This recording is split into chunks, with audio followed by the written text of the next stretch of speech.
The Radicalz debuted on WWF Raw earlier in the week, so we gotta take a look at Smackdown. It's the 3rd of February 2000 and Smackdown's coming from Detroit, Michigan.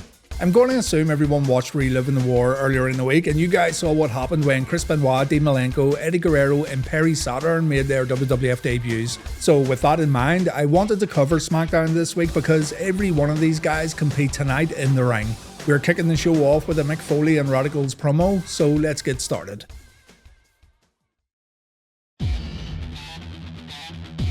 Cactus Jack stitched his usual flannel shirt in favour of a WWF New York jersey. The Radicalz, meanwhile, are dressed to impress, but I'm sure Triple H wasn't impressed with what happened on Raw. It was Mick Foley who decided to once again invite the former WCW superstars to a WWF show. Mick says these men are not currently hired by the company, but Foley wants to change that tonight. He says the Radicalz had Triple H on his back on Raw, and the reason why the group didn't do any more damage is because they aren't after Triple H's blood. Mick then talks about a WCW mantra, which is keep your mouth shut, check your pride at the door, sit back and collect a big fat paycheck. This mantra wasn't good enough for the Radicalz. Wrestling means more than a paycheck to these four men. The Radicalz want to take on the best, and the only way they can do that is by competing in the WWF. Mick says the Radicalz weren't old enough for WCW. Foley wants Hunter to show some testicular fortitude and come out and give these guys their contracts. If Hunter doesn't appear, then the Radicalz are going to turn Smackdown into a 2-hour sit-down. Eddie takes a seat on the top turnbuckle and the crowd begin chanting his name. But then the DX music plays and the faction shows up.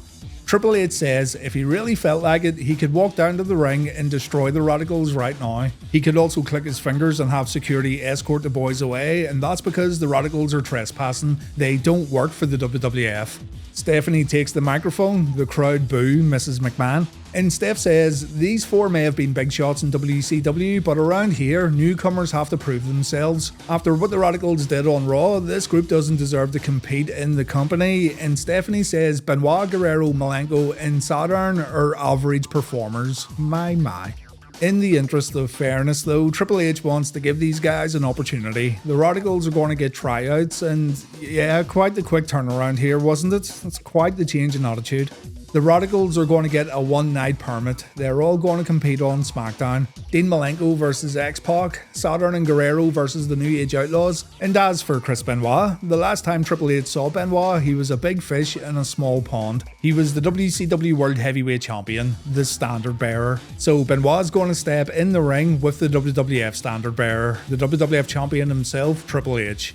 There is a catch here though, there's always a catch. The Radicalz need to win 2 out of their 3 matches to win their contracts, and seeing as Triple H predicts that X-Pac and the Outlaws are going to win their matches, well that means Chris Benoit versus Triple H isn't even going to happen. To make sure everything's on the up and up, Foley's going to watch these matches backstage while holding his trusty 2x4 wrapped in barbed wire, so DX better not try any funny business. Good promo, but I can't believe the WWF are just going to give away Chris Benoit versus Triple H this early on a weekly TV show. They could have built this one up and drawn a lot of money, but well, we're going to see it tonight. Maybe. We're also going to see Tazz's second WWF match when he takes on The Rock and Kurt Angle in a triple threat encounter, and we're going to see The Big Show versus Rikishi one-on-one. They didn't update this graphic to show Giant's new shitty haircut, but what's going on here with Rikishi?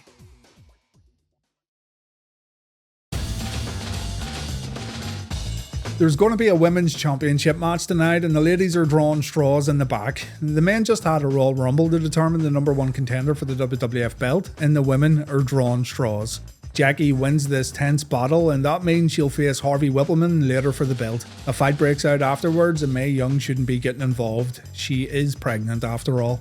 Speaking of Mae, we then see footage of her and Mark Henry in a restaurant. Mark says Mae doesn't need to worry about fighting because she's carrying their love child. My god. And Mark wants to cheer Miss Young up a bit. He's got some baby stuff in the car and he's going to get it right now.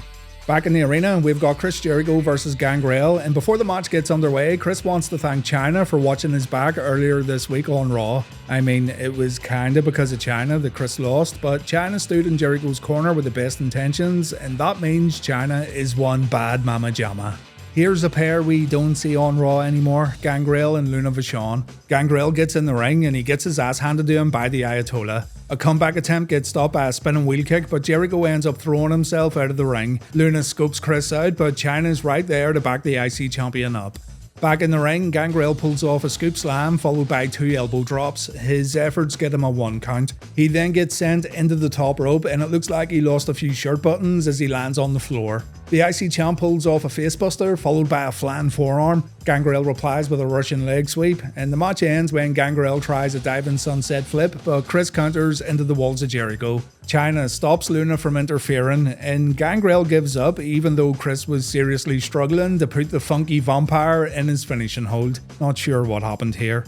Another victory for Y2J, and Jericho will surely be hoping his old WCW buddies get their WWF contracts a bit later on. Speaking of which, the Radicalz are backstage getting ready for Malenko's match against X-Pac. Loads of pressure here for sure, as Dean will want to make a good first impression, but he's got a great dance partner tonight and it should go off without a problem.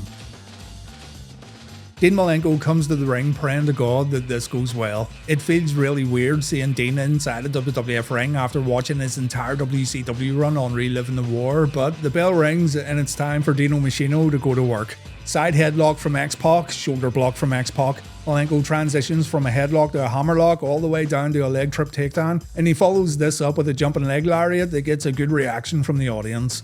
Dean pulls off a power slam as Jerry Lawler makes fun of the Iceman. The King thinks Dean's going to be in the unemployment line after Smackdown tonight, and we also see D-Generation X watching the match backstage. Every time these guys have a spread on, the food always looks terrible. Get some chicken tendies, you absolute spawners. No one ever looked hard while eating a salad.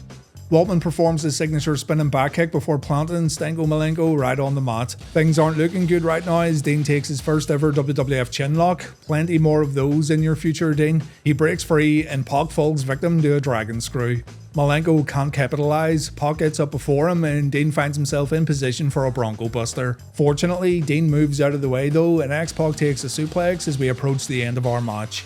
Dean goes for the cloverleaf, X-Pac makes it to the ropes. Tori gets on the apron and Malenko takes a low blow. Kid wins the match after pulling off an X Factor, so the Radicalz need to win their next match if they want to get their contracts. There's no room for error. DX laugh in their dressing room as X-Pac and Tori head back up the ramp, and with all things considered, I thought Malenko had a decent enough match here. Smackdown matches are generally shorter than Raw matches, so you can't really ask for much more. X-Pac gets back to the DX dressing room. He says the WCW guys don't belong here, while also saying he's not even tired after his match. Pac's completely blown up for sure, but he's acting like Dean Malenko is no problem at all. The Big Show then walks in, Big Show in his terrible haircut. The way Triple H is looking at him, you can just tell he's dying to laugh, and who could blame him? Show looks ridiculous. The Big Show has that video evidence that Triple H was looking for from the Royal Rumble, and there it is, clear as day. The Rock's feet actually did hit the floor first, and it's not even debatable. Triple H can't argue it, and so he says Big Show has his match against The Rock at No Way Out while calling the big man Freddie Mercury. If Big Show can beat The Rock, then the WrestleMania 2000 main event's going to be Triple H versus Big Show. Back at the restaurant, Mark says he spoke to a doctor and he was told that pregnant women can get hemorrhoids.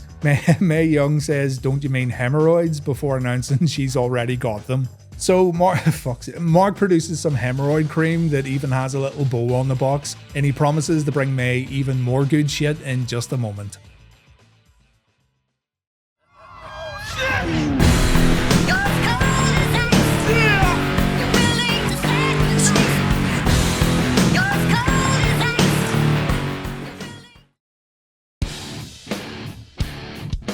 The women's title match is up next, and Harvey said before the bout that he's the best choice for women's champion because there isn't a woman in the world who can beat him. So the bell rings and the match is over in seconds. All it took was a tackle, a body slam, and an elbow drop. Jackie wins the women's title, which means the belt itself was tarnished just for the sake of that HBK Sniff Sniff delivery service match on Raw this week.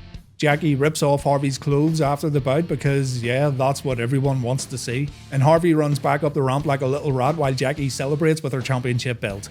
The Rock saw the Big Show's video footage. He tells Kevin Kelly to go get himself a nice tall glass of shut up juice. And Rock doesn't deny that Show's the real winner of the Royal Rumble. Instead, he says Big Show doesn't have the symbol of greatness as the Great One shows off his updated Brahma Bull tattoo. Rock's gonna left the Smackdown on Big Show's big fat candy ass, but tonight Rock's facing Kurt Angle and Tazz. The People's Champion's gonna make these two famous in our very next match, and he's still going on to WrestleMania to compete in the main event. We go back to the restaurant to see what else Mark Henry has in store for Mae Young. Mark was told that women need to take care of their skin during pregnancies. They need to avoid getting nasty stretch marks, so he pulls out some lotion and Mae wonders if this would also help with her wrinkly face. Mark says don't worry, he's got gallons of this stuff in his car. Next up, we've got that triple threat match and Kurt Angle cuts a promo before the bout. It was so important to give Kurt Angle as much mic time as possible so he could get his character over, and it's working really well. This guy's so obnoxious that he actually becomes funny. Angle says a lot of fans here in Detroit are upset at him because he lost for the very first time on Raw this past week. Angle was pinned by The Rock after Tazz interfered, but it's okay because Detroit fans are pretty used to losing. It's true, it's true. The factory jobs, the Stanley Cup finals in 1999, these fans have had a lot of setbacks, but it's okay. Angle's going to bounce back and be their champion once again. Taz makes his way to the ring with that sweet entrance music of his, and these two waste no time at all. They go at it as soon as the bell rings, but when the Rock's music plays, the crowd get on their feet. Rock gets inside the ropes, he goes right after Angle. Kurt takes a clothesline and Taz takes one too for good measure.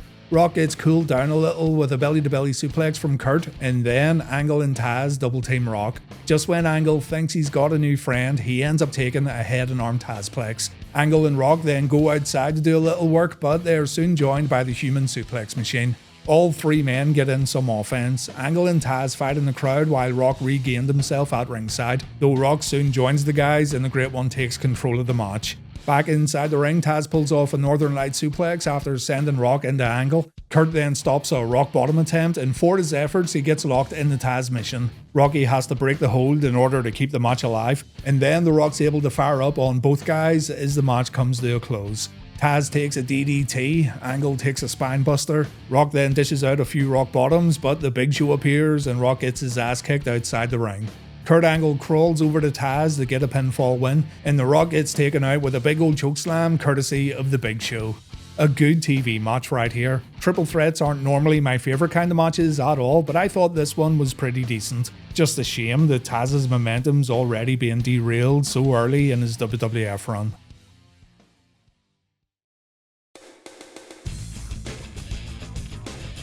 Next up, we've got Eddie Guerrero and Saturn taking on the New Age Outlaws, and if you've been watching Reliving the War up until this point, there's no question about who the better in-ring performers are. Guerrero and Saturn have put on insanely good matches in WCW, but let's see how they fare in a WWF ring. Again, it's weird seeing these guys on a WWF show, but I absolutely love it. Not every member of the Radicalz would prosper in the WWF, of course, but they sure have way more opportunities here than what they did back in Atlanta. Billy Gunn and Eddie Guerrero start us off. Latino Heat gets overpowered and he takes a few shots in the corner. He then bounces out of the opposite corner and he gives BA a taste of his own medicine. And Mr. Ass takes a few European uppercuts as DX watch on in the back. Eddie runs into BA, he gets launched into the top turnbuckle. Billy also takes care of Saturn quite easily, and this is not how the Radicalz wanted to start this match. In comes Road Dogg and Guerrero takes more punishment. Jesse takes the time to mock Perry Saturn, but Perry gets revenge moments later with an attack from the apron. Saturn comes in with a hammerlock suplex to Road Dogg. Perry then tries to dislocate Roddy's shoulder, but he's forced to break the hold. Perry goes upstairs as he looks for another suplex, but Roddy blocks it and we see a crossbody. Perry rolls through though, he locks in the rings of Saturn, Billy breaks up the hold, and now both men need to tag out. Eddie and Billy come in, but Guerrero totally misses a dropkick. This allows Gunn to perform a jackhammer on Eddie, followed by a famouser. Saturn breaks up Billy's cover, and this is where it all goes wrong, unfortunately. Eddie goes upstairs for a frog splash, and upon impact, Eddie dislocates his elbow. Panic ensues here, and because SmackDown's a tape show, there is a bit of room for the guys to work out what to do next. Road Dogg pulls the referee out, and it's been reported that Eddie called an audible here. The Radicalz were supposed to win this match, but he told Road Dogg to pin him, saying as he just got severely injured. And so Road Dogg wins the match for the New Age Outlaws, and this episode of SmackDown is now totally screwed up. Remember, the Radicalz had to win this match in order for Chris Benoit to face Triple H. Folks in attendance reported that the whole taping got stopped for an extended period of time following this match. We assumed the show was being rewritten as the WWF worked out what they were going to do next, but man, what a shame. Eddie Guerrero apparently wasn't fully healed up from a previous injury, and do remember, the last time we saw Eddie compete in the ring was all the way back in November against Billy Kidman on Nitro. You could just tell by watching this match that this wasn't the Eddie Guerrero that we've seen tear it up in WCW for all these years, and according to Bruce Pritchard, Eddie knew he was still hurt and he lied about his injury just because he wanted to keep the Radicalz' momentum going forward upon their WWF debut.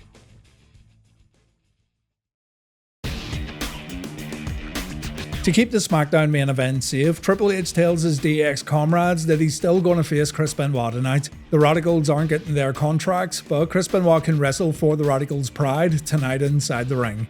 Steve Blackman, meanwhile, said if he and Snow didn't get beaten by the New Age Outlaws on Raw this past week, he'd agree to come to the ring with a brand new gimmick. Al's been desperate to give Big Stevie a little bit of character, seeing as he's been so stressed out lately and so serious. So here it is, folks, Head Cheese has arrived. Sign-ups to the Mavug Dojo dropped significantly after this episode of SmackDown, but hey, at least Blackman gets a great pop as he makes his way down to the ring. Steve feels way too stupid. He wipes that cheese right off his head and a tag team match gets underway featuring Head Cheese taking on the Holly Cousins. Steve's so pissed off that he drops Crash on the ring steps from the apron. Blackman then comes in for the spine-shattering backbreaker and Steve stops in his tracks when the fans start chanting Head Cheese. This is not how Sensei Blackman saw his career going, and right now he's considering returning to his home planet. Looks like this world doesn't need him anymore and it's all your fault. Snow and Blackman make a wish. Hardcore comes in all fired up, but he gets no reaction at all. His dropkick was on point though, and he plants Al Snow with a smooth and effortless powerbomb. Snow comes back with a big superplex. Blackman takes care of Crash. Al Snow goes for the snowplow, and when Crash tries to pull off the same crossbody attack that won the Holly Cousins their match on Raw, the plan backfires. Al's able to roll through. Snow and Blackman win the match, and Bastard Bob attacks his little cousin after the bell. Back at the restaurant, Mark gives Mae Young a battery-powered breast pump because Mae needs to get all the milk she can out of those puppies. I'm sorry. The final clip featuring these two sees Mae thank Mark for all his kind and thoughtful presents. She then has stomach pains and she thinks it could be the baby kicking, but it was only a fart that she held in throughout this whole episode of SmackDown. Moving on.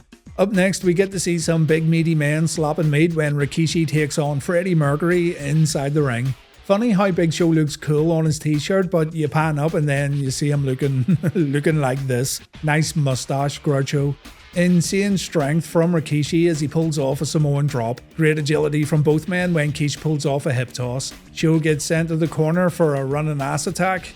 Running ass. And then we see a belly to belly from Rikishi followed by a leg drop. Big Show gets up, he chokeslams Rikishi, but the move seems to hurt the big man. Rikishi's able to kick out, seeing his Show took way too long to cover his opponent, and so Big Show brings a chair into the ring only to get it kicked in his face. The ref calls for the bell when Big Show hits Rikishi with that chair, and then Too Cool run down to help out their big mate. Unfortunately, the Grandmaster and Scotty 2 Hotty also get taken out rather easily, so The Rock comes out to lay the smackdown, and the People's Champ gets a little payback for earlier on. The Big Show takes a chair shot right to the head. He then falls victim to the rock bottom, and SmackDown takes a commercial break as we get ready for tonight's main event.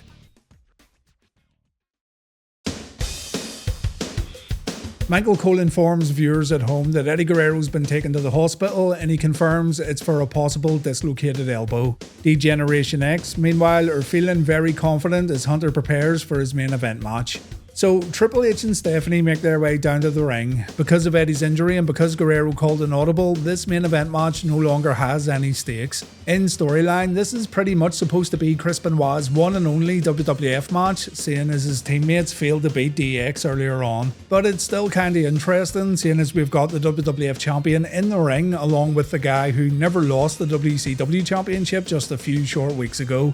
It's a very cagey start between these two as they feverishly try to get the upper hand against one another. This is a brand new opponent for Triple H tonight, and something tells me he has no idea what he's in for. The two fail to give clean breaks and Hunter gives Benoit a shove, so Chris shoves the WWF champion right back before Hunter gets floored with a right hand. A surprised Triple H tries to rush at his opponent, but he falls right into a crossface. Hunter's wise enough to get out of the ring as quick as possible, and again Triple H looks very surprised. When the match resumes, it's all strikes from the champ. Benoit gets brought to the corner and he has to fight out with a few knife-edge chops. Chris then wrecks his opponent's face with a hard elbow shot, and after a snap suplex, the game heads back to the outside. Benoit follows out with a baseball slide, but a drop toe hold leads to Benoit smacking his head off the ring steps. This gets followed up with another bump at the steps as Hunter's now looking a lot better. And back in the ring, Triple H gets aggressive with more strikes in the corner followed by a chokehold. Benoit takes the Harley Race knee, he answers with a hook clothesline, and Chris then pulls off his multiple German suplexes, and the game's now in a really bad spot. Fans know what's coming next as Benoit signals for his finisher. This was cut out of the TV broadcast, by the way, as the cameras cut to Stephanie, but Benoit's going upstairs to finish the game off. The champ throws referee Earl Hebner into the ropes and Benoit gets crotched. The match isn't over yet. Helmsley pulls off a superplex, but Chris kicks out. And so Triple H goes for the pedigree. Benoit counters. Hebner takes a bump after Triple H gets catapulted. Benoit brings the champion down for a crippler crossface and the game tops out. The match would be over if the referee wasn't knocked out. Benoit checks on Hebner, and when Triple H tries to attack, the game gets put in the crossface once again. This time though, Triple H is able to reach the ropes to break the hold. So Chris puts Helmsley down with another hook clothesline, and Benoit looks to end it with a diving headbutt. The move connects, Hebner's a bit slow to begin his count, and that was Benoit's last chance. Triple H kicks out at 2. The match ends with Triple H pulling off a low blow, and he gets the win following a pedigree. Now, for sure, the way the match played out, Benoit got screwed and he should have won in the context of what happened in the ring. But man, Triple H did not need to win this non-title match, and it actually would have made way more sense if Benoit won. Like, the Radicalz still don't get their contract, but here's someone who still pinned the champion. It just opens the doors for easy storylines, but well, we shouldn't be surprised either. If you come from WCW, you gotta do the JOB. It's just a shame that the initial plan didn't play out correctly and the Radicalz didn't at least get one win under their belts. For sure, Eddie Guerrero thought he was doing what was right and he didn't want to be selfish when he knew fully well, within a split second, that he'd be out of action for the foreseeable future. But his decision to call an audible may have caused the Radicalz more harm than good. If Benoit could have beaten Triple H, then the group could have saved a little face, but again, the outcome shouldn't surprise anyone.